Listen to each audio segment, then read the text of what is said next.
Welcome to Chillin' 101. We hope this video helps.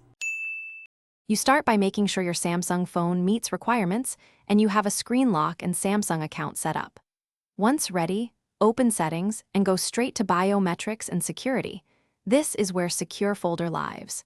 You create or confirm a screen lock because Secure Folder uses it to protect content. Make sure to sign into your Samsung account when prompted. This ties Secure Folder to your device and lets you recover settings if needed. You tap Secure Folder and select Start, then sign in with your Samsung account so the folder can be registered.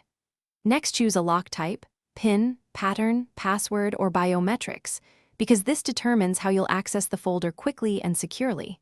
Once the folder is created, add apps or files by tapping Add Apps or Add Files and set app permissions.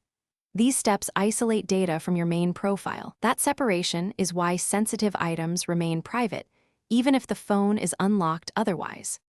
You open Secure Folder from the app drawer or settings and authenticate with your chosen lock to access contents. Once inside, move or copy files and install apps to keep them isolated. Hiding the Secure Folder icon increases privacy. When finished, close it and the folder locks automatically. If you can't open it because the lock or biometric fails, make sure you're signed into the same Samsung account and use account-based.